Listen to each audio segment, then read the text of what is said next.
We're live. Hey everybody, good evening. It's dark and stormy evening too. Dark and stormy night, yes. We have a dark and stormy night here in Richmond. Have some more rain coming this way. Yes. So cheers to a dark and stormy storytelling night. Yes. Chris And- made cocktails. Yes. I did. Cheers. Cheers. So for anybody who's wondering, I'm drinking Original Sin cider. It's a blackberry cider, so that's why it looks like blood in my cup. And obviously I didn't make that as Yeah. no, I didn't make It's cider, very but, tasty. But I did make this. It's an old fashioned, a barbecue old fashioned. Yes. He smoked the glass. Yeah, very fancy. Not really. No, it came in a case. But it's tasty. But it's tasty. It's very tasty. So I'll take it. Yeah. So, hey, everybody out there, Facebook and on the Vibe Radio Network, thank you for joining us tonight for Haunted Hospitals. Yes, Yes. and after this week, we're going to take a week off, and we're going to start the every other week schedule. Yep. But thank you for staying with us and joining with us tonight, and we're going to kind of hop around the U.S. with some of these haunted hospitals and finish up back here in good old Virginia. So. Yes. And, yeah, we get, and you'll notice if you are watching on Facebook that this is no longer our theme and the COVID-19 quarantine live Because stream. we are working. We're working again. We just had our first weekend of tours back, so very excited to be back out and walking around and sharing some haunted history with people here in to Richmond. talk to people at a socially acceptable distance. Yes, always very important. The social distancing aspect is still key. Yep, so we're out giving tours every Wednesday, Friday, Saturday, and Sunday for ghost tours. Yep. Our history tours are Thursday evenings and Saturday mornings. So you can check out our schedule. Both of them are posted up till October. I haven't posted October yet. No, we haven't figured out October yet. We're kind of waiting and seeing. One thing at a time. One thing at a time. But please, come on out, check out our stories. We will show you around some of the haunted hospitals that are actually located here in Chalkabottom and up in Churchill. We have a couple of those on our tours. We're not going to talk about them tonight because they're on our tours.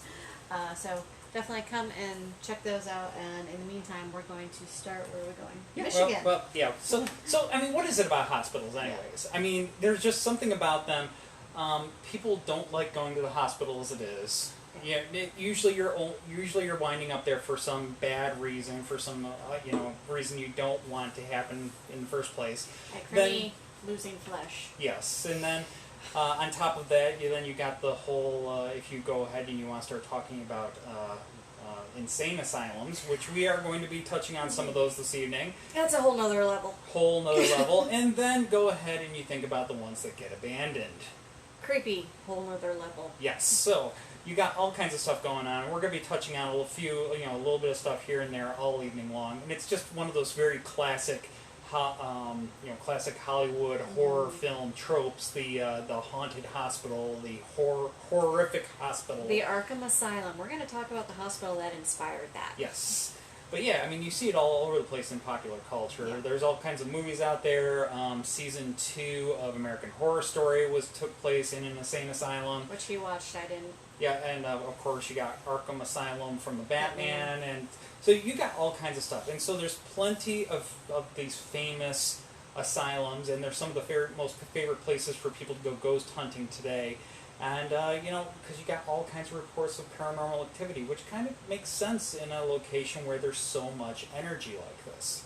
So, yes, we are starting at a particular location up in Michigan.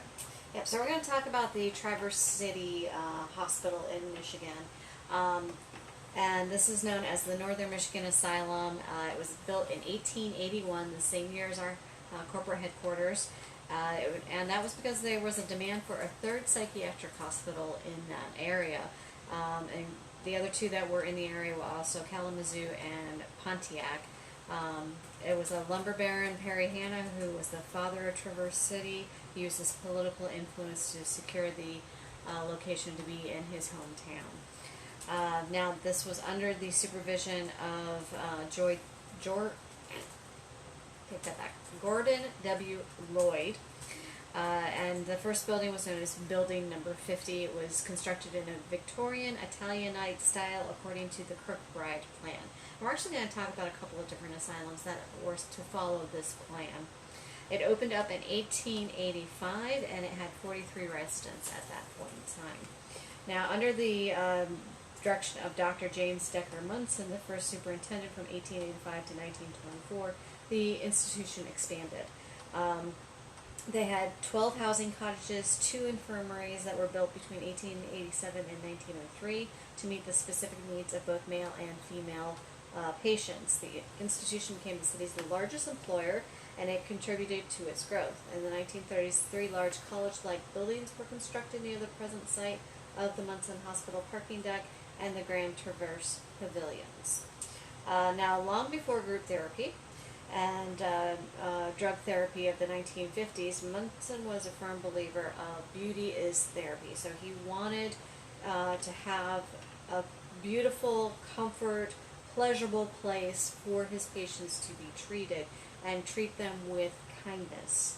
That was the philosophy. So they were provided year-round flowers from their own greenhouses. They had a variety of trees that were planted on the grounds. The restraints, like straitjackets, were forbidden. So far this doesn't sound like too bad of a place to be. Sounds kind of nice under the circumstances. Yeah. Also part of this is he believed in work as therapy, so they weren't just lolling around in hallways and beds.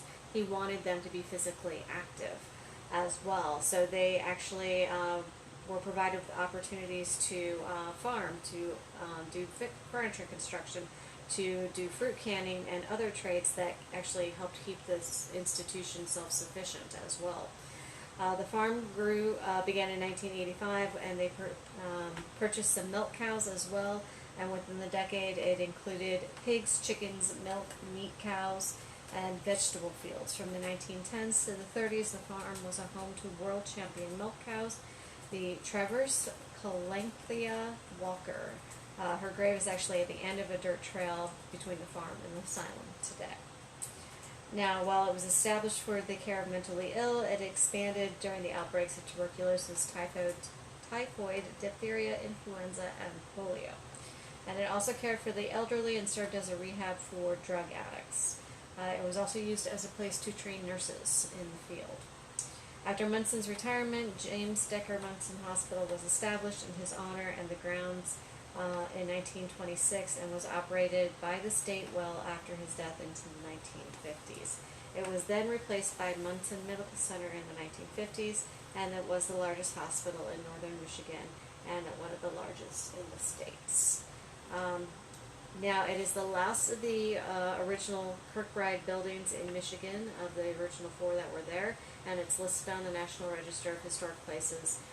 That happened in 1978, and it was designated a Michigan State Historic Site in 1985. Now, with the changes of the law and mental health care, their philosophies that brought on basically the decline of the hospital. The farm was closed in the 1950s. Most of the buildings were demolished in the mid-70s. In actually 1963, the main 1885 center wing of Building 50 was destroyed because it was deemed a fire hazard. And the new modern building was put up in its place. The use of the hospital declined, and it was closed in 1989. They lost over 200 jobs in the local economy when it closed. That's pretty. Yeah. That's bad enough in its own right. Yeah, so it's hard when you lose a big facility like that. All right, so we got a couple of different hauntings there. Go School actually does a blog about this area, and so we found some of her stories that she has posted out there about what people are seeing at this hospital. I'll let Chris take over. Oh, okay. I get to talk. He gets to talk about ghosties. Yes. So, I mean, there's fewer places that seem riper for a haunting than an insane asylum. And, well, the Traverse City Hospital certainly has its share of ghosts. Its resident spirits aren't exactly what you might expect. Life at the state hospital wasn't always, all that great, given the usual horror movie treatment of asylums. In fact, many of the stories about the state hospital ghosts suggest they are not tortured souls at all, but rather that they're spirits of places returning to a place where they actually felt valued. Since there were no straitjackets or electroshock sessions at the state hospital, and the doctors believed that beauty and work were therapeutic, this seems to be why the spirits are drawn back here. The state hospital's radical step for treating them like people, Yeah, like people, this is a happy and safe place for their patients. Yeah, versus the negativity that you often associate with a place like this. Yeah. But even as progressive as the state hospital was, it still couldn't keep up with changing times. So at the end of its run, the remaining patients were sent out to other facilities. Or they were released to, unfortunately, have to find their way on their own, which is really kind of the last... That's not really good. No, definitely not the best thing. So, anyways, the historic buildings, they sat vacant for a long time, gathering all kinds of graffiti and legends of hauntings until the development company stepped in. And now it's... they turned the facility into this mixed-use space filled with shops and restaurants and apartments. And when people started living at State Hospital, now known as the Village at Grand Traverse Commons... So yes, you can rent an apartment. Yeah. They also started living with the dead. Legend has it there's a host of shadowy children at the old hospital. These shadowy beings could be easily mistaken for local kids, except they appear and disappear despite locked doors and barred windows, and they're not alone. In one of the newly developed shopping areas, workers report seeing a woman in contemporary business attire who steps up to the front register only to disappear when they come around the counter to greet her. This particular apparition is an eerie reminder that the state hospital's history isn't quite as far removed as we might think. Yeah, remember only 1989. Yeah, I was alive. Yep. I've been alive for a little while by then. Mm-hmm. I was in double digits by then. Yep. Yes. So the most the most famous of the haunted places at the state hospital is the Hippie Tree. I love the name. Yes. Legend has it that the great tree was struck by lightning and fell, breaking into 3 pieces. It's still there today and serves as a canvas for local artists who have covered it with graffiti and artwork. One of the local stories says the 2 boys were found murdered at the tree, though there's no record of the crime.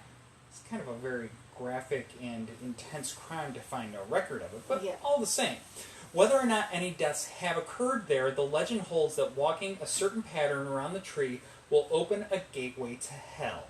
No one knows what that pattern might be, though, or if they do, they haven't been willing to share it. Let's keep it that way. Probably for the best. One of the first restaurants to open at the renovated hospital was Trattoria Stella's. From the beginning, stories about spirit activity were talked about. When they first opened, they had a hard time keeping some of the staff around because they got too spooked to work there. Other experiences include strange vibes people get near the buildings. People report seeing lights in rooms with no power. Strange shadows moved about the dark corridors. And some people have recorded very creepy electronic voice phenomena, or EVPs. Psychics claim they have communicated with patients who had died there or are bound to the place for some reason. Whatever the experiences were, they were numerous for the urban explorers of this once desolate collection of abandoned buildings prior to their repurposing and renovation that they had gone through to today. I'm kind of curious to check this place out. We're going to have to go up to visit Michigan. We are going to have to go up to visit Michigan. We haven't never been there. No, just flown through Detroit a couple times, that's it. Yeah. So. Road trip! Yes. Again, anybody who wants to sponsor us to go on a year-long road trip to ghosty places, and we'll do podcasts and Facebook Live posts, we're more than willing to go. So, with that, we're actually going to bounce down a little bit to the south and a little bit to the west. Yeah. Southwest. We're gonna Heartland. We're going to go to Kansas. We're going to go to the Heartland. So. Yes, we are going to Kansas. So, Topeka, to be exact. Yes. And the Topeka State Hospital, very original name. So it was another Kirkbride. Formerly the Topeka Insane Asylum, and again in Topeka, Kansas. Mm-hmm. Topeka. This was an institution for the mentally ill, which had originally opened in 1879. It was opened to help ease the issue of overcrowding at the nearby Ashwagandha State Hospital, one that they actually got an original name for. We'll just say that. Both buildings were designed by renowned architect John Haskell. The hospital was built using the Kirkbride plan. Similar to the Trenton State Hospital, Metropolitan State Hospital and the Danvers State Hospital. The Kirkbride plan was based on the theories of Philadelphia psychiatrist Thomas Story Kirkbride, who suggested that natural light and good air circulation could have a positive impact on the mentally ill. Agreed. Sound theory, yeah. So, think about how we're all feeling after being cooped up for so long. So, as with a great deal many of these facilities at the time, the Topeka State Hospital eventually gained a reputation for patient neglect and mistreatment, mainly attributed to the lack of proper funding. Fund the hospitals. Like fund the schools. We'll leave it at that. There's our political outburst for this evening. Anyways, many horror stories exist about the facility, including that of a journalist who visited and saw a patient who had been restrained so long that his skin had begun to grow around the restraints. There are reports of abuse, neglect, and even rape. Some patients were kept chained and naked. Stories of patients being left to spend their days confined to rocking chairs in the hallways were common. A 1913 sterilization law was introduced and aimed at habitual criminals, idiots, epileptics, imbeciles, and the insane, and as a result, 54 people were sterilized at Topeka State Hospital before 1921. This is the stuff that nightmares are made of. And this is not the only hospital that did it. It happened here in Virginia, too. But from there, the number only went up. Number skyrocketed all the way up until the 1950s, when the practice was finally stopped. In 1951, the hospital was further criticized when it was discovered that a 59-year-old Danish immigrant called John Crabbe had been wrongly incarcerated despite not being mentally ill. And, well, I'm sure... Once you're in, it's not easy to get out. Yeah. They're not going to let you out for just saying that you're not insane. It doesn't work that way. Yeah. But in 1948...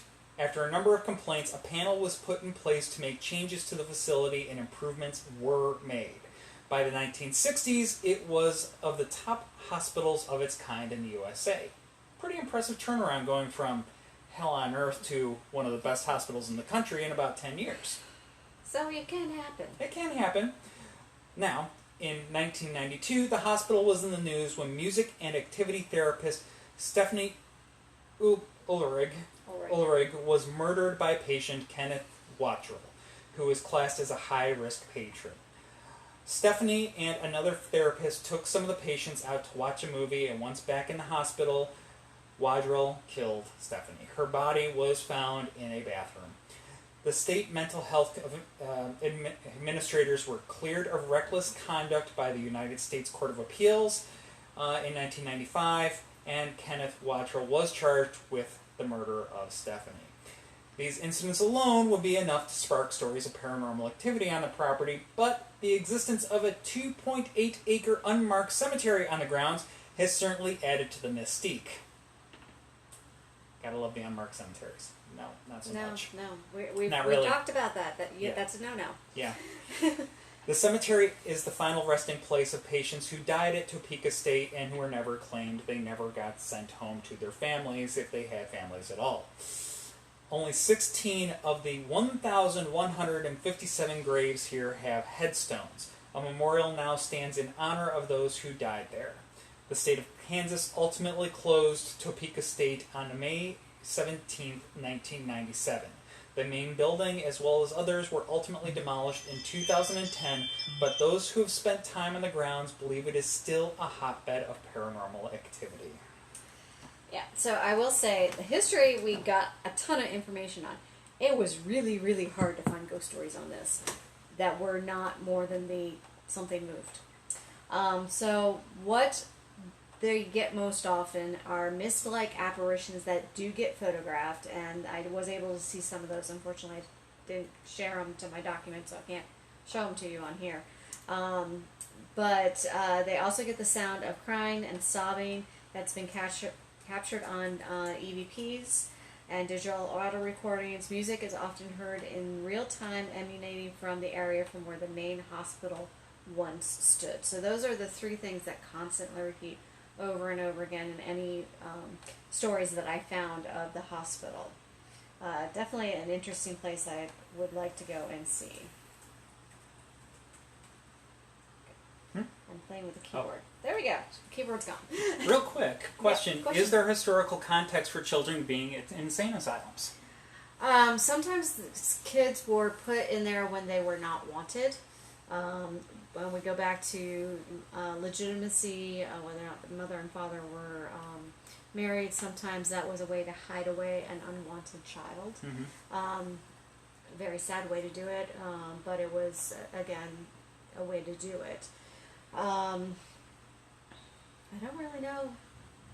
It was a place for criminals, for children criminals to be locked away into instead of the workhouse, so that they wouldn't be coming out as an adult criminal. But those are the only things I can think of.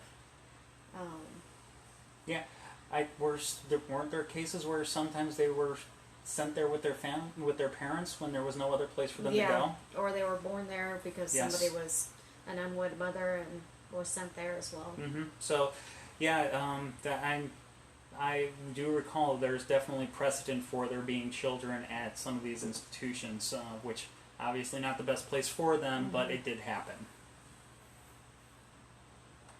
Alright, so we're going to jump over to Danvers.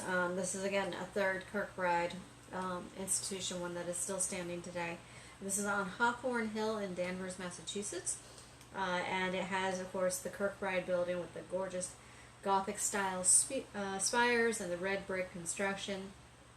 The judge that presided over the Salem witch trials, John Hawthorne, once actually lived on this hill a few hundred years ago, and perhaps that dark history has cursed the building that currently sits on the hill, because he was definitely cursed by several people during that session.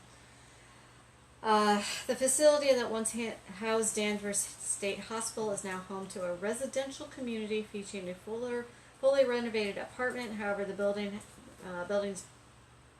What was that? I have no idea. Something dark just fell behind our light. Chris is going to investigate. Okay, we're good. Okay, good. Ah, yes. Okay. Something I moved around when I was setting up my new desk today. Debunked, not paranormal activity. Sorry, people. Just dark fabric that fell, and I didn't stick it back into where it needed to go. Anyway, it was originally called the State Lunatic Asylum at Danvers. Construction on the hospital started in 1871, and the first few patients moved in sometime around 1878. At its peak, the facility had 40 buildings and maxed out at 450 patients. The goal of the facility, again, was to completely cure the patients of their ills. Danvers was a success, but by 1900, Danvers Hospital had employed 125 people and had treated more than 9,500 patients since its opening. Its good reputation proved to be Danvers' undoing, because over the next 20 years, more and more and more people started coming in. The population of the hospital swelled to more than 2,000 patients, despite the official capacity of 450. Administrators begged the state for money to build more rooms and hire on more staff, and they were denied. The horrific abuses then started. Patients walked through the hallways, again, also naked. They didn't have the funding to clothe everybody. They lived in their own filth from the lack of basic hygiene. People were not being cured. The symptoms just got worse. Then came the straitjackets and the shock therapy. This became the norm in treating mentally ill patients, thinking that the jolts of electricity could either alter a patient's brain waves or make the patient afraid of shock therapy and scare them into submission. When they misbehaved, they were put in straitjackets and forgotten. When the shock therapy failed, the lobotomies started.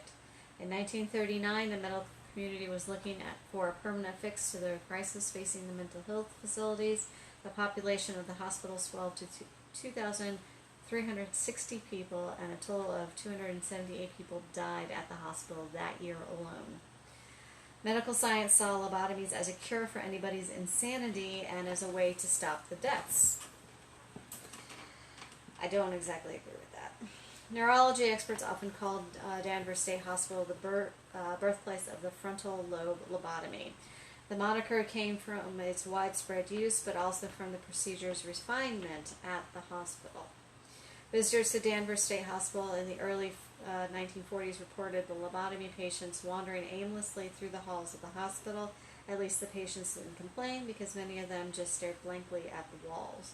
Patients walked around in a drugged, hellish state. No one would let them leave and held them against their will. That is, if the patients could actually express their thoughts after having part of their brain ripped out during the surgery. Now you can see why this place actually inspired Arkham Asylum. Have something to drink. Thank you. Yeah. I need something stiff after this. So, mind-bogglingly so, as before, and a recurring theme, the lack of funding continued. Buildings fell into disrepair, which made conditions all that much worse, and finally the state intervened. Portions of Danvers State Hospital were shut down in 1969, most of it closed in 1985, before a permanent shutdown in 1992. After which the site became a popular destination for thrill-seeking kids looking for a good scare. Because that's what we do on Friday nights when we're younger. Okay. In 2005, a development companies, they like these old places. Well, they like the Gothic buildings. Yes. They're pretty and scary. They bought the rundown, but except they tear it down. They bought the property, they tore down a large portion of the buildings. The renovations turned the once macabre lunatic asylum into Avalon Danvers Apartments. Avalon. That is the complete opposite of what that place represented. Yeah. Construction faced delays in 2007 when a mysterious fire broke out and burned a majority of the new construction and some trailers. Perhaps the tormented spirits of the dead put a curse on the place. Or, as we said, the witches did it. Yes. Or non-witches, take your pick. Yeah. The Hell House on the Hill, one of several unkind yet accurate nicknames for Danvers State Hospital, looks brand new today. However, its reputation remains. Horror novelist H.P. Lovecraft used Danvers as the inspiration for his Arkham Sanatorium.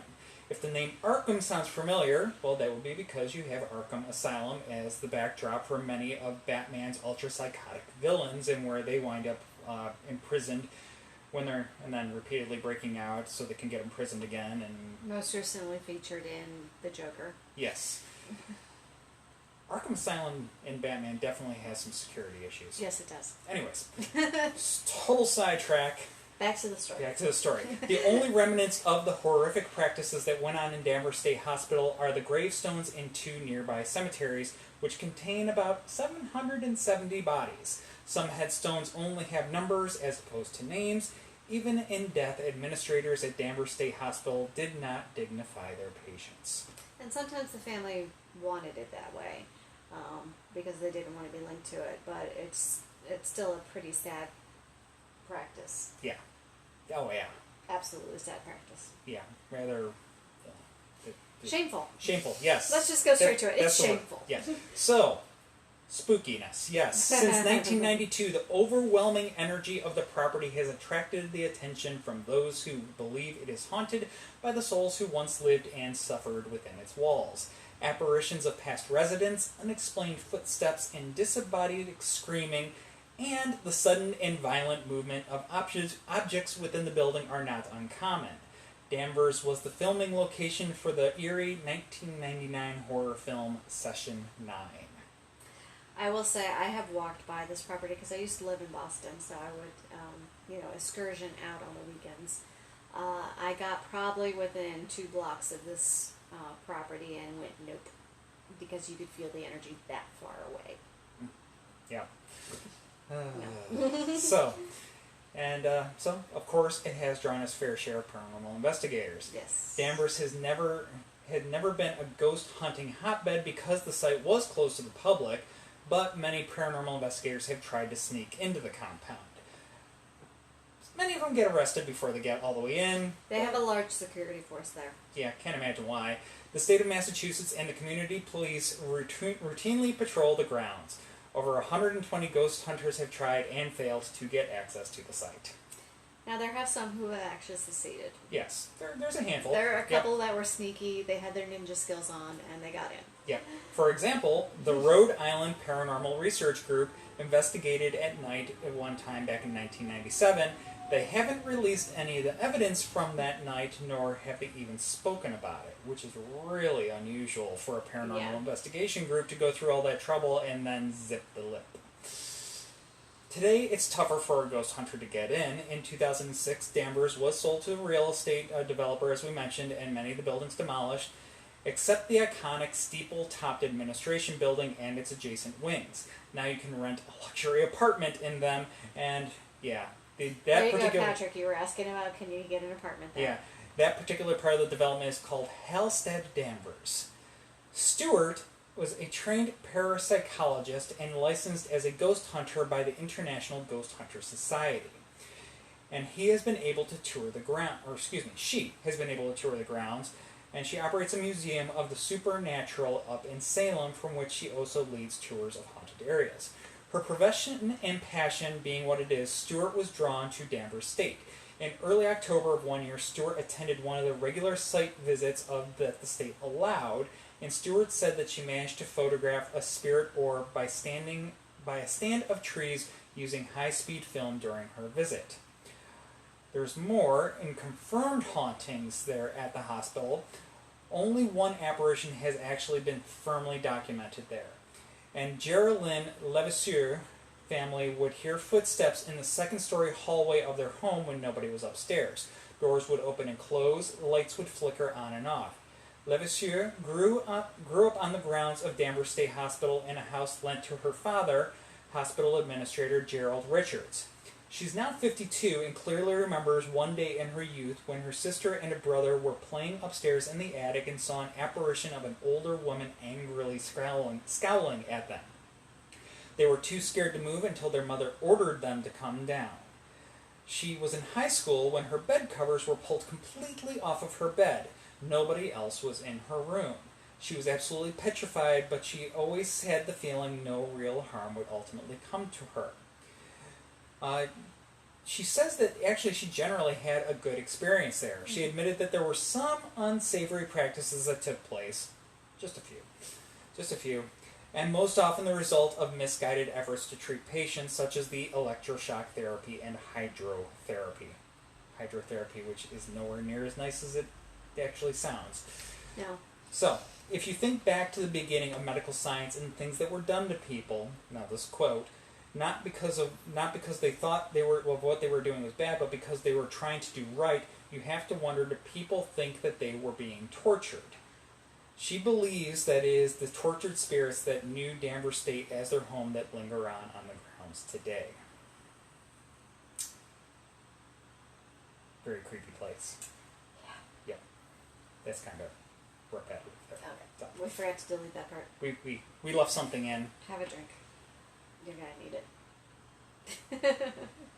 Alright, so we're gonna jump down to Waverly Sanatorium in Louisville, Kentucky. And this is one that a lot of people have gone to or have known about, and they want to go and investigate it. Waverly Hills Sanatorium was opened in 1910, and it was for tuberculosis patients. In 1911, the New City Hospital relocated all of the TB cases to Waverly Hills, which had erected tents on the grounds to accommodate the overflow that all of a sudden inundated them. The buildings were added to the institution in 1912, 1916, and 1926. A dedicated staff worked with thousands of TB patients, often contracting the disease themselves. After World War II, the need for a TB sanatorium waned until the hospital closed in 1961. Estimates vary and records have been destroyed, but there have been as many as 64,000 deaths at Waverly Sanatorium. Tuberculosis, my tongue is not working today, also known as consumption, much easier to say, or it was known as the White Plague, has a high mortality rate before ceftriaxomycin was introduced as the treatment in 1943. The most common treatment at the time was actually sunlight, fresh air, and a nutritious diet. Surgical intervention included removal of ribs and or parts of the lungs, and it was reserved for patients who were very close to death. However, many people owed their lives to the care that they received at Waverly. The institution was reopened as Woodhaven Medical Services as a geriatrics hospital in 1962, but closed in 1980 under the allegations of patient abuse. Common theme here. Robert Aberhaskey bought the property in 1996 with plans to erect the world's tallest statue of Jesus as a religious center. The statue would have been based on the Christ the Redeemer statue that is found in Rio de Janeiro. Only 20 feet taller than that statue, because you gotta go bigger, right? Well, the plans fell through due to funding problems, and Aberhaskey was upset that the remaining building was protected by the Historical Register. He tried to have the building condemned, and he went as far as using a bulldozer to undermine the foundation, but the building refused to collapse. Then Tina and Charlie Mattingly bought up the property in 2001 with the aim of completely restoring it. The hospital was deteriorating badly when they took possession. In the first few years of possession, the Mattingleys removed the asbestos and replaced 100 broken windows. Haunted tours helped raise money for the restoration project, which will eventually include a bed and breakfast there. So when that opens, Chris and I will go, because we love bed and breakfasts. Now, I've been in a former TB hospital. When I grew up in Vermont, the police academy actually was located in one, and one of my summer leadership camps was there, and haunted as well by a nurse who had contracted TB. And there was a local fire department that owned another TB hospital that was actually for the third level of TB, where you were on death's door, and they have a haunted house in there every single year as their fundraiser, which is really awesome, by the way. That place is haunted as get out as well, and it's not just the fake haunts that you have for a haunted house. So being in a tuberculosis hospital, I know what that feels like, even though I haven't been to this one. The hauntings, what they have here is unique because they have an underground tunnel, which happened in a lot of hospitals. There's a way to bring people in and out without being seen. Patients being brought in by families who are well-to-do that didn't want to be seen, that sort of thing. There was also a way to bring the bodies out, so it would not upset the other patients that were there. And so this ran from the sanatorium to the bottom of the hill that it's on. It was originally a heating duct, and the tunnel then became a place for the staff to actually enter into when the weather became bad. It was nicknamed the Body Chute, and was serviced by a winch that would then haul the supplies up and down the hill and lowered the gurneys with the bodies down to the bottom. The tunnel is supposed to be haunted by those who made their last journey through. You can still hear the gurneys going through with their squeaky wheels. I always find that very, very unnerving sound. I gotta say, Return to Oz got that sound perfect when they portrayed that mental asylum in there.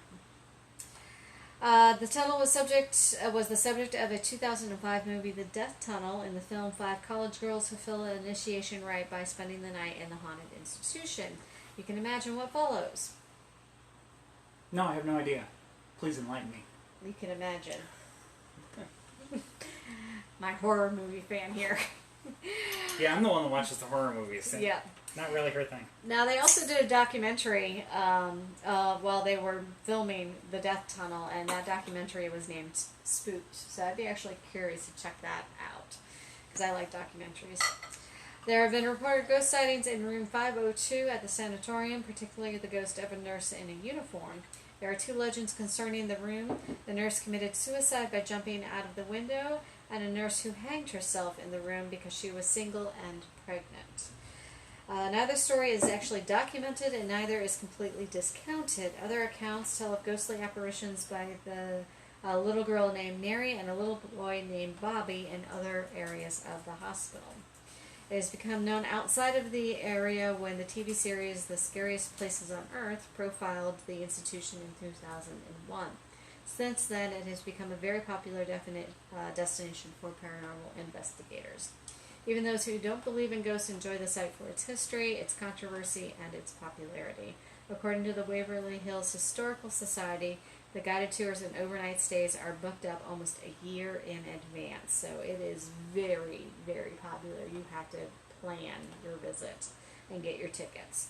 Of course, Ghost Hunters did a TV show here in March of 2006, and the sci-fi series returned and did a live broadcast on Halloween night. So, have we had questions? There was one question that actually went back to the Danvers. Was there any evidence of when they were filming the Session 9 movie of there being paranormal stuff on the movie set? Not that I found, but I didn't dig for it. At the same time, I actually haven't found hardly any ghost stories on active movie sets. Mm-hmm. I almost wonder if it's too busy, too active. Maybe. Too much electrical equipment. Too much going on for... maybe the spirits are there, but they just have a hard time putting themselves at the forefront, so to speak. It'd be interesting to talk to some of the TV crews and movie crews that have worked, like on Lincoln and some of the other historical buildings around here, to see if they've had any experiences while they've been filming. Because we know our Capitol grounds are haunted, and they use that as one of their sets. So... let's see. Love the TV series Scariest Places on Earth. That was a good one. Yes. That was a very good one. Yeah, so many of those great. I still watch the ones for like 10 years ago. Oh god, yes. Yeah, because they're great. They were great. They're fantastic. Yep. So there's some of them I have no idea how many times I've seen them. God, I think I'm watching a series of one in Britain right now that's like 15 years old. You can tell by the hairstyles. Let's see. Alex says that she just learned about body shoots earlier today. Mm-hmm. Rather unnerving coincidence. Yes. And Kiana says, "What the heck? Something keeps creaking outside." Oh boy. Outside your place or outside our place? Because we got thunder going on. Yeah, right now. It's rumbly out here. I'm assuming outside her place. Okay. And Patrick says it's probably just the chupacabra. Don't worry about it. We just had somebody post on a paranormal page. I'm pretty sure it's a wolf or something with mange. But everyone's like, chupacabra! Very supportive of Patrick. Yes. Chupacabra. All right. I like that. It's fun. It's just fun to say. It is. Chupacabra. It's like the Snallygaster. Snallygaster. It's fun to say. Which does come to Virginia and Richmond particularly. So we're here? Yes, we're jumped down to Greenville, South Carolina. And we're getting closer to Virginia. Now, this is a terrible name for a hospital. Terrible name. They call it the Devil's Castle. Yeah. Now, here's the thing. When I was researching this, I was finding conflicting reports that the Devil's Castle and the hospital are possibly two separate buildings, but somehow the Devil's Castle has morphed itself onto the hospitals as a nickname. It was very weird. Yeah. So just keep that in mind. Some people, it's not that's something else, but it somehow attached itself to this hospital. An old tuberculosis hospital, no less. Yep, we went from insane asylums to TB. Yep. Good times. So, anyways, this site is located on Beverly Road, which is it's just not too far from the farmers market down there in Greenville, South Carolina. Now, no trace of the building remains today, although you can still visit the spot where it once stood. This location was known as the Hopewell Tuberculosis Sanatorium, and it served as Greenville's tuberculosis sanatorium from the 1930s up until about 1950. Relatively short life for a hospital compared to some of the other ones we've talked about. After that, it was used to house the criminally insane, and then it was used as a prison work-release site. Locals call it the Asylum, the Old Tuberculosis Hospital, etc., etc. Apparently nobody wants to call it the Criminally Insane Asylum. No. Anyways, with its Gothic features and shuttered windows, it became known by the eerie moniker, the Devil's Castle, in the local nomenclature before it burned to the ground in 2002. Herdklotz Park sits on the site today. Now, according to the South Carolina Paranormal Research Investigations Group, apparently I don't know, maybe SCEPRI, they put together this acronym, whatever. Yes. Anyways, but they've had blood-curdling screams came from the first floor of the building. Witnesses reported hearing footfalls that suddenly broke into a run. Nothing unsettling about that. People reported being pushed while investigating on the third floor, and those pushed also heard loud clattering coming from the halls. Objects moved around on their own, and it was a rumbly, stormy night around us here. Apparitions appeared before witnesses, and disembodied singing voices have been heard. Now, see, that creeps me out. I don't know why, but disembodied singing voices creep me out. Yeah, that's part of it. At least 2 different law enforcement officers separately told a bone-chilling tale about the building before it burned. Both said that they and other deputies would clear the building of any wayward teens and homeless people who might be in there, but as soon as they would be about to leave, they would hear voices echoing whispers down the dusky halls. They, of course, would double-check the building, but never find anything living, that is. It was said that on the first floor you could hear footsteps break into the run and screaming, and, oh, that's repetitive again. Oops. I did not do a good job editing. Neither did I. That's kind of my job. Sorry. But anyways, so later on, even though the building is gone, as I said, you can go visit the site today, and the site was visited, the Herdklotz Park, by psychic Jason Prophet. Now, Jason visited the park with his best friend's wife during the day, and while they were walking around, he quietly asked if anyone was still there. If so, he would come back and do some more research. This was his common practice at haunted locations. Yeah, quick question. Glenn asked what caused it to burn, and actually I could not find that. Good question. I mean, for abandoned buildings, oftentimes it comes back to people Being living careless. Well, living there. People living there, setting a fire to keep themselves warm, and their little makeshift fire gets out of control. That's oftentimes what happens in abandoned buildings. And that would be my guess, is it was probably a misplaced a fire that got out of control that was there due to somebody being in the building that shouldn't have been in the building. I didn't hear anything about purposely it being set as arson, and I didn't see anything about it being a freak accident of lightning. So, okay. Good question, though. Yes. So, but anyways, after Jason and his companion there, his best friend's wife, they walked around for about 10 minutes. They got back into her car, and her headlights were on, whereas they had not been on when they left the car. This was his signal that there was still some activity at the site. Jason then went for his Reiki session, and his Reiki practitioner was led by her guide to take him back in time to when she used to sneak into the old sanatorium. So for those of you not familiar with Reiki, you have a spiritual guide who helps you move through the session to help either yourself or the person you're treating. That's what they're referring to. And he prompted her to take him back, tell her experiences, not actually physically take him back in time. We're not time traveling, as much as I wish my Reiki guide would do that. He's not that good. But that's what they're referring to.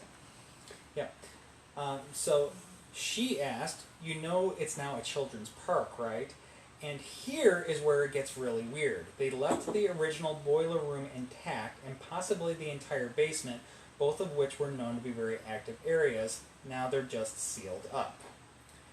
She continued, when it burned to the ground, they just flattened the old building and built the new playground equipment right on top.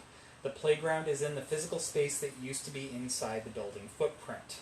Jason and his practitioner went to the park and he recorded their conversation and was quite startled to hear some impressive EVP clips of the background chatter and banging in the clips. It was broad daylight and they got very clear lunchroom type clatter and screams, none of which was happening in person. The sound is not something you have to strain to hear. Anyone listening could swear that there was all sorts of ruckus around them, so loud at times that they would have to speak louder if it was really there in the present. They left the original main entry steps intact, and those now lead to the playground. As we stood there, we discussed the layout of the original building, and on the recording you hear a very clear bell-type sound with an echo like in a hall. This sound was not in the physical world while we talked. We were standing in what would have been the old lobby. The recordings outside of the building site sounded less like a cafeteria and were slightly different in nature, but still with banging. While the recordings today are more light-hearted in nature as far as the nature of the EVPs, Jason is certain the tone and feel of the recordings will be more sinister once the sun goes down. Just a few months back, a guy and his friend saw a pool of blood near the horseshoe area. They got freaked out and left the park, but a bit later they went back due to curiosity, and it was gone. Yeah, I'd be out of there too. Now, we had another fun comment here. Tracy said the boiler room reminds me of Freddy Krueger. Yes. You're familiar with that. Yes. So Wes Craven actually was a professor at my university for a couple years. He was a professor at Clarkson University in Potsdam, New York for a couple years. This was well before I was ever a student there. And it is said that the boiler room, that classic boiler room scene, is actually based off of the boiler room in Old Snell Hall in downtown Potsdam. It's a building part of the Clarkson University campus. So you go down to the boiler room there, and it's supposed to be the inspiration for the Freddy Krueger infamous boiler room scene. Now, I honestly want to break into Old Snell anytime we're up there because I want to go see this. I've been in Old Snell. I've been in there for theater productions. But the old boiler room is definitely it's not, off limits. It's off limits. So. Yeah, we're going to come back and talk about our colleges probably in the fall because both of our campuses are very haunted and have some very interesting connections, both to Hollywood. Both of them do, which is kind of unique because, I went to a liberal school. You more so. But he's got Wes Craven. I got Wes Craven. I got Viggo Mortensen. I got Kirk Douglas. Yes, you do. I've got Irving Berlin. You won an award named after Kirk Douglas. I did. Anyway, moving on. Anyway, yes. So we're going to jump to North Carolina now. Yep, we're getting closer. We're getting closer. Uh-oh, what did you do? I don't know. Okay, there we go. Hi. Hi, Please script. don't lose the document because I didn't write this anywhere else. Yeah, and, well, we don't need to lose the script 2 weeks in a row. That's another story. We won't go there. So, the haunted Broughton State Hospital in Morganton, North Carolina. So, this was built in 1883, and Broughton State Hospital was originally named Western Carolina Insane Asylum. At one point in the 1920s... Sorry, can you take over? Yes, I can. Pardon me. I just lost word. Okay. We were only like the second line. Sentence. Okay, so at one point in the 1920s, the understaffed hospital was overwhelmed with patients. Again, common theme. There was only one doctor for every 355 patients. That's not good. This spawned patient neglect and abuse. Patients died under circumstances, and soon stories about the hospital being haunted began to surface. According to WSOC-TV, experiments that went wrong and patient suicides were also part of the dark past of this hospital. The Broughton State Hospital in Morganton, North Carolina, is, of course, said to be haunted. After all, excuse me, however, there's never actually been a paranormal investigation conducted since it's actually still operating as a psychiatric hospital to this day, so they won't let you in to do an investigation. Ghosts have been seen on a regular basis by hospital staff and patients. The BH, or the Broughton Hospital, is considered to be one of the most haunted places in the state, although it does not officially or otherwise acknowledge the existence of ghosts there.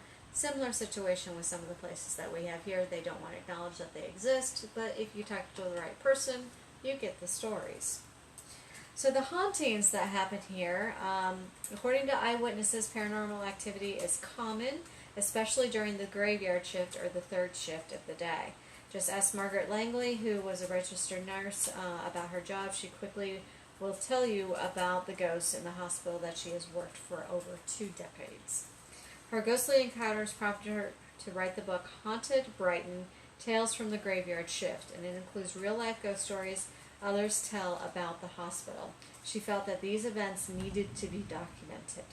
So things that have been witnessed by the workers and the patients. This includes the sound of slamming doors, cold spots, apparitions in the darkened hallways and corridors, disembodied voices calling patients by their name, chilling screams heard from abandoned areas of the hospital, mists and blue orbs traveling along the hallways. The areas that have the most paranormal activity, where employees who are working the late night shift witness the strange anomalies. These are usually in areas that are no longer used, such as the high control areas for violent, uncontrollable patients, and the wards where the criminally insane were once housed. These places are known for intense paranormal activity, states Margaret. She says the BH is totally different place at night. You see the shadows out of the corner of your eye, and you hear things that cannot be explained in these areas. Witnesses have also reported seeing a vaporous cloud floating down the hallway about 5 feet high off the ground. They will stay in there in amazement and watch the cloud sort of melt away. She says two co-workers quickly investigated and only could come to one conclusion, that it was a ghost or a spirit. Of course, if you see a vaporous cloud, the first thing you're checking is there chemical, do they have a leak, that sort of thing, is it dangerous? But again, they can only assume that it is ghostly activity.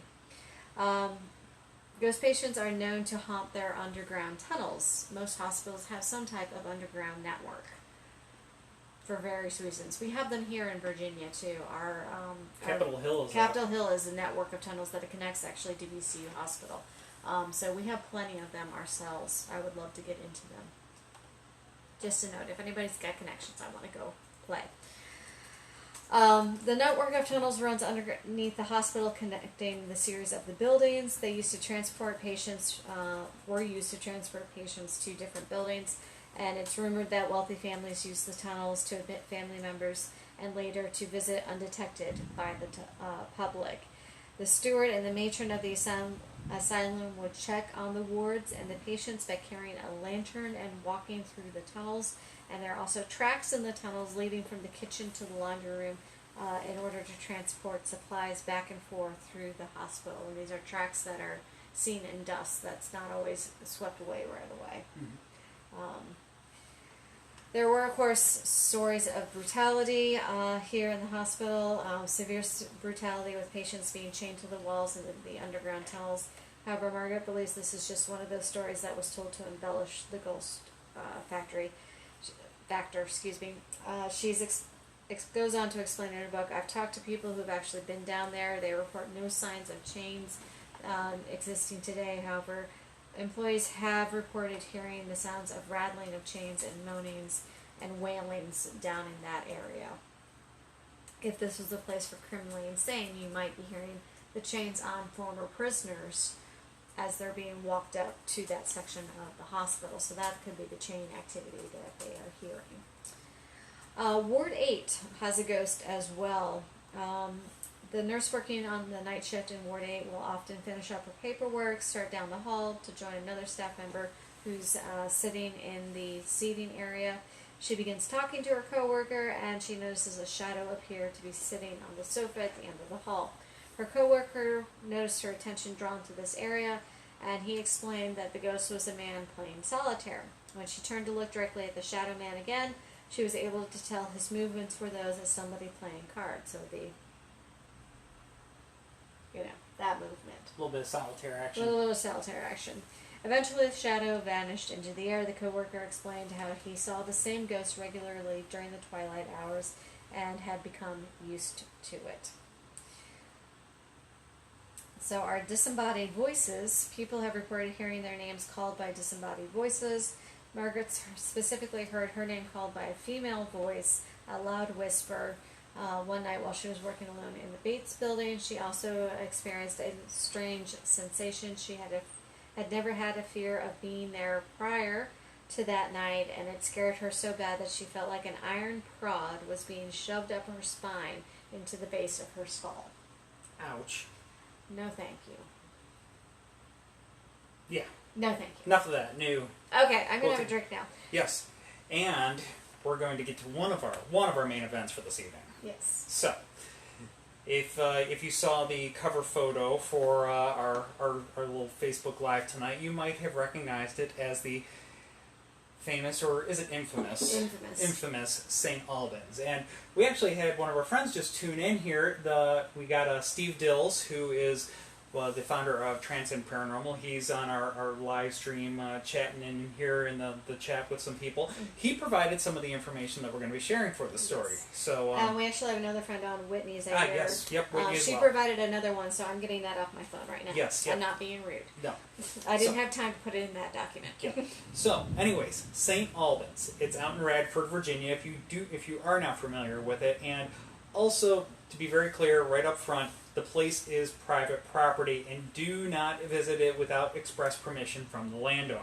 Just to be very clear. Yeah. Now, they do have several investigations there during the year. In fact, our friends with Twisted Paranormal is actually hosting one with Haunted Nights. So they have that on their calendar. I'm sure those tickets are going very quickly, so definitely if you want to go and visit with them, then go book your ticket now for that. Yeah.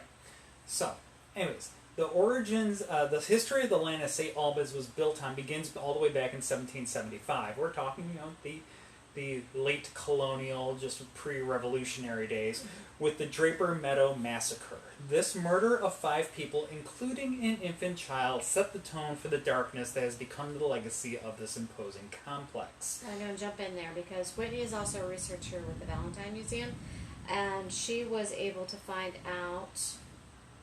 I just lost it. Here it is. The massacre actually didn't take place on the ridge. It took place in Blacksburg, Virginia, on the Virginia Tech campus. Oh. So that's something I literally just learned an hour ago. And that's why it hasn't been corrected in our here. script. Yeah. Good to know. All right. But it was a boys' school, which is our next bit of history. All right. So, the St. Albans Lutheran Boys' School was built in 1892 and quickly developed a reputation for being a rough and competitive school where bullying was not only condoned, it was actually encouraged. Many young men were lost during the years the school was active, with quite a few of those deaths ruled to be suicide. Bullying got out of hand.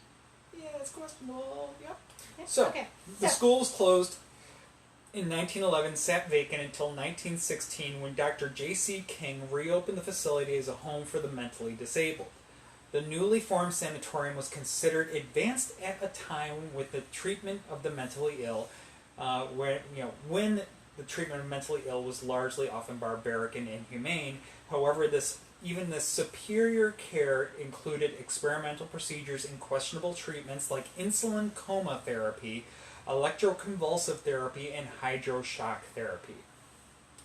And also, even with these superior hospital standards, that certainly didn't stop many of its patients from dying at the hands of their doctors, professionals who had become notorious for performing experimental treatments on the unstable.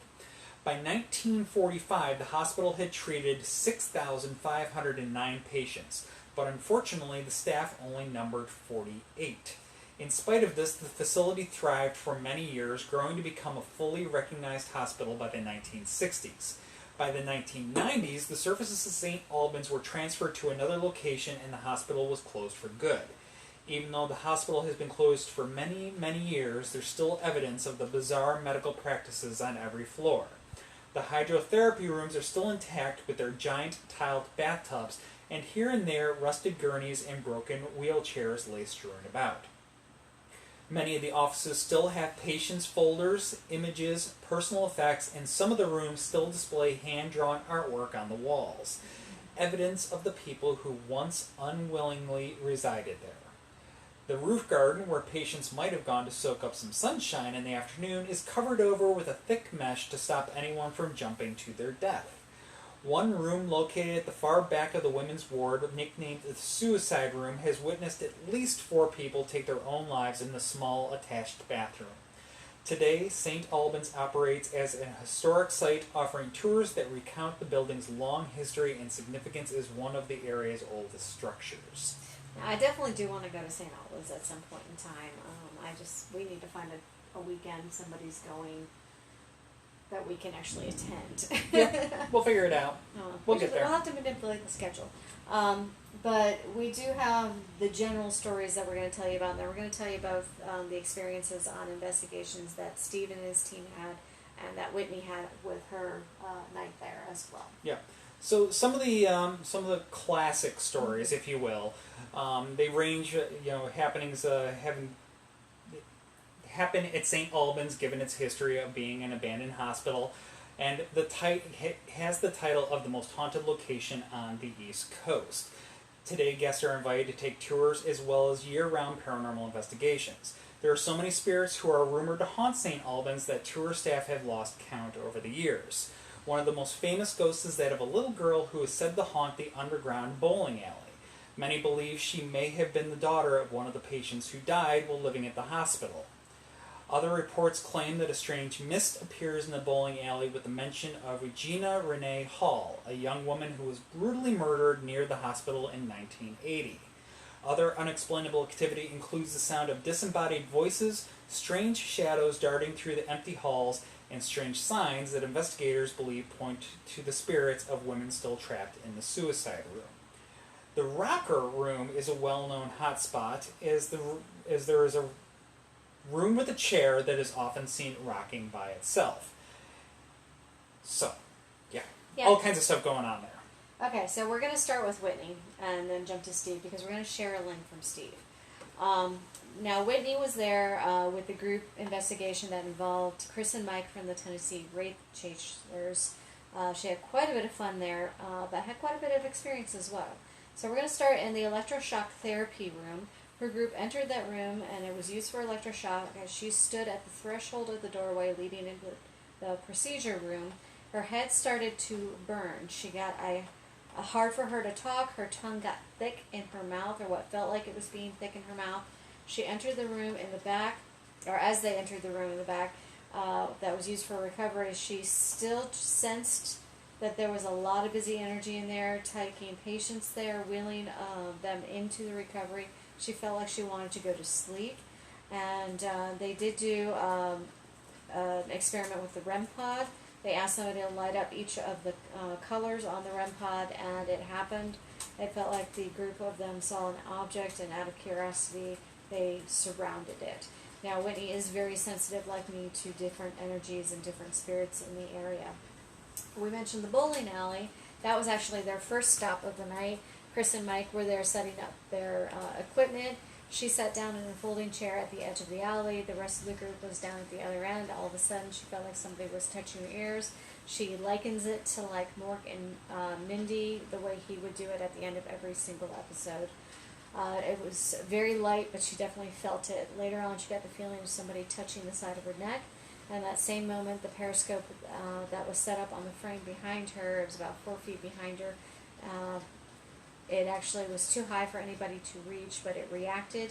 That actually weirded Mike out, and he didn't expect it to happen. She also told us, she was on our tour last night, and she told us that she had started talking to whatever was in the room with them, saying, I bet you bowl better than I do. I can't do anything but gutters.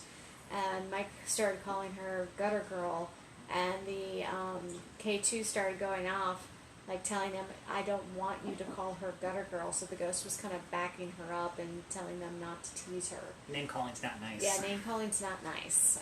So I'm sure the little girl that's in there probably got name called at some point in time and didn't want that happening to Whitney.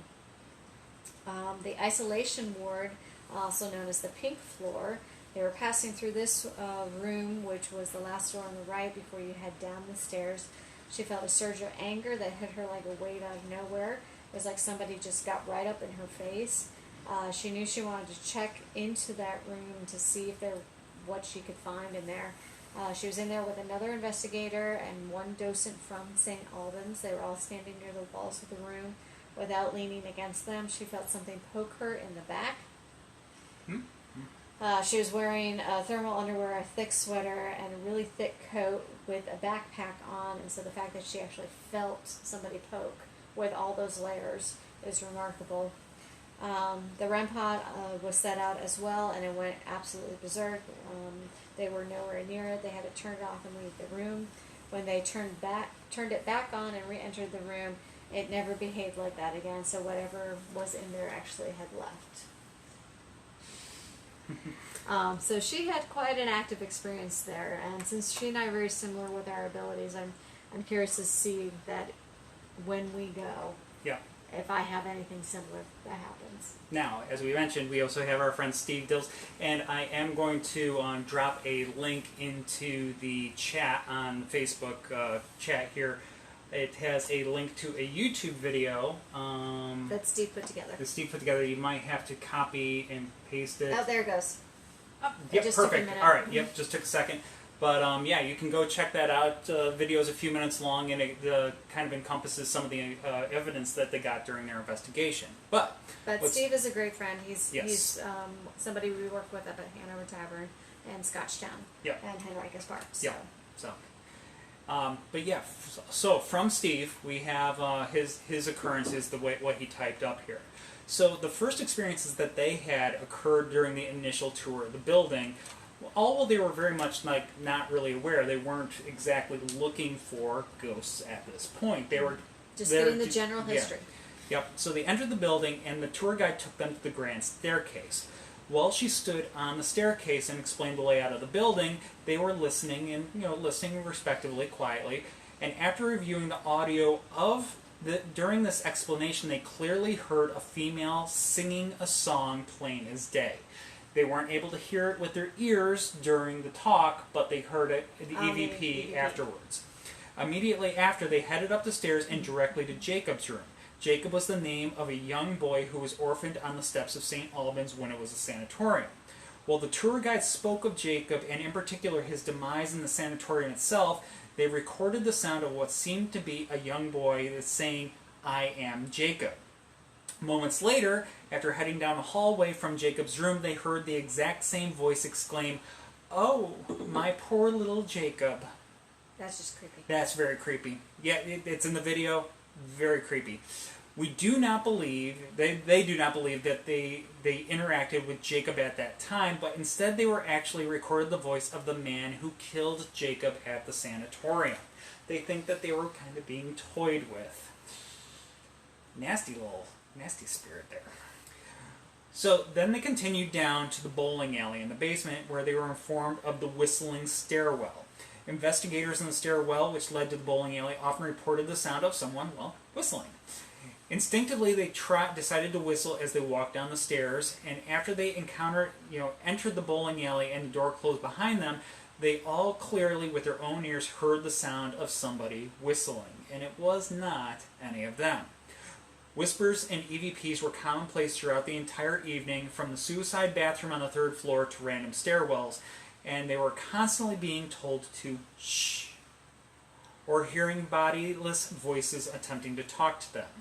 Their craziest encounter occurred in the drug tank.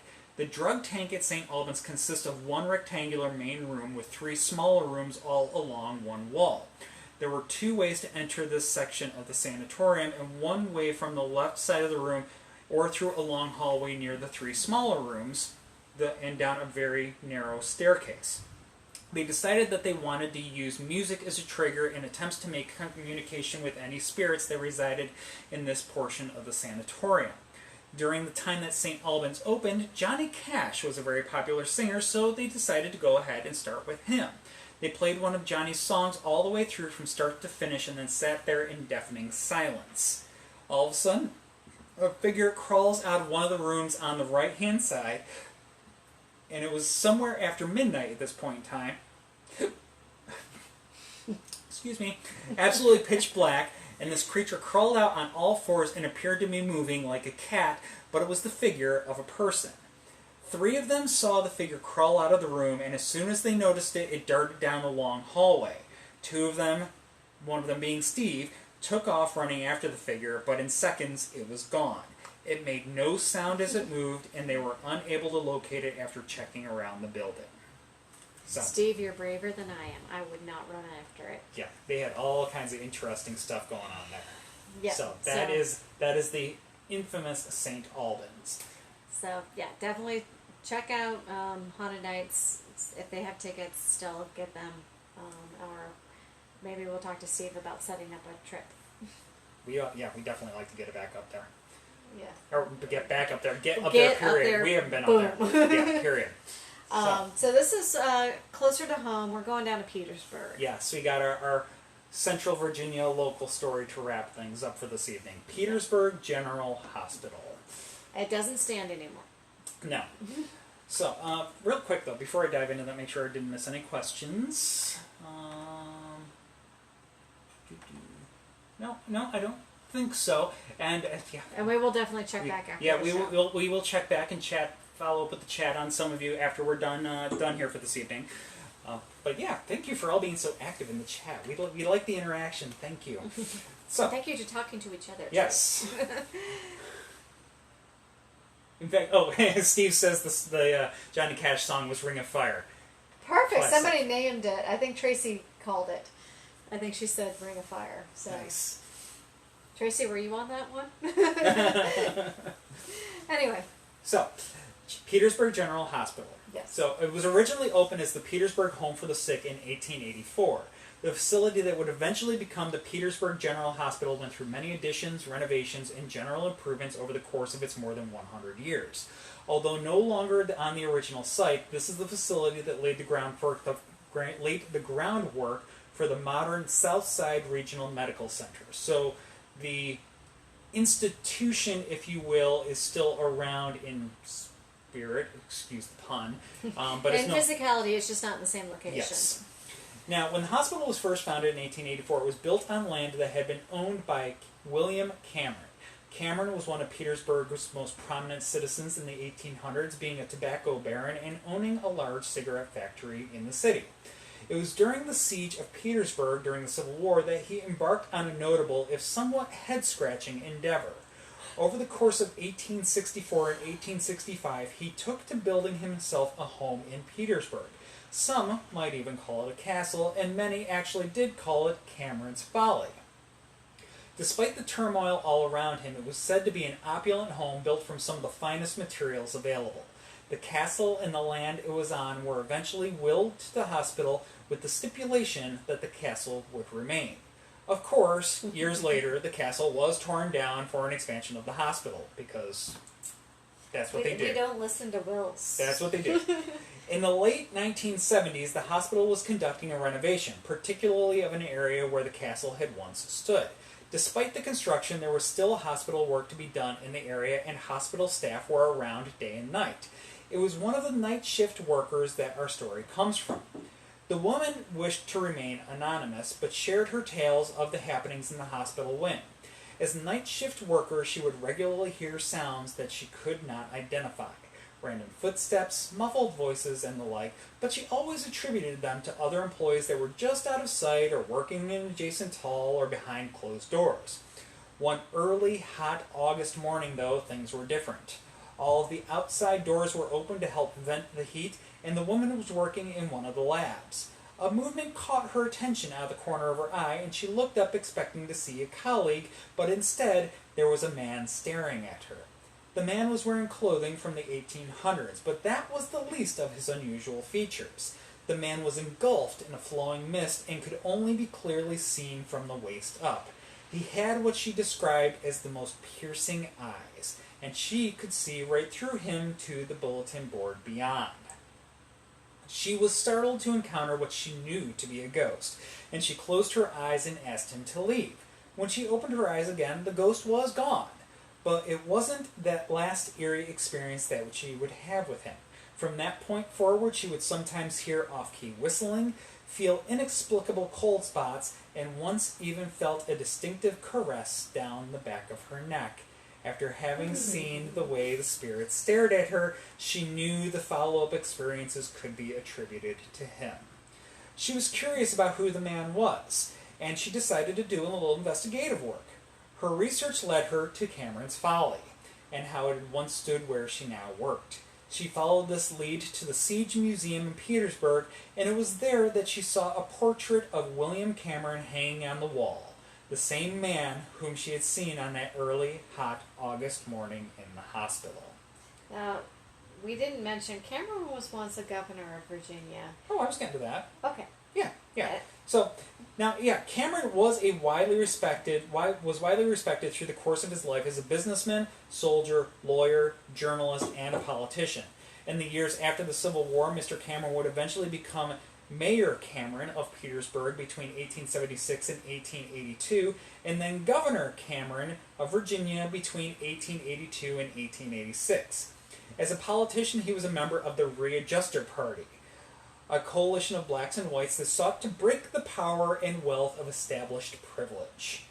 Cameron passed away in 1927, and it seems that in spite of all his accomplishments and admiration, he might not have been able to rest easy with his castle having been torn down. Yeah, the governors are known to haunt places that were very important to him, in this case where his house was. But also, some of them are known to haunt our capital today. Governor Extra Billy is known to actually haunt the halls and show himself, and people recognize him by looking at his portrait, which is in, I think, the Senate wing right now. Sounds right. But I haven't been in there in a while, so it could have moved. Yeah. Last time I saw it was in the Senate wing. Mm-hmm. So. But yeah, so that is the story of Governor Cameron, yes, and how he haunts the site down there. Yeah. Now we did have some questions. Whitney, thank you for jumping on reposting the video in response. That was awesome. Ah, yes. But Patrick said something about an interesting question from Kiana, and I missed that. I had a good question earlier. Oh,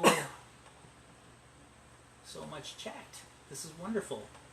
But can I find it?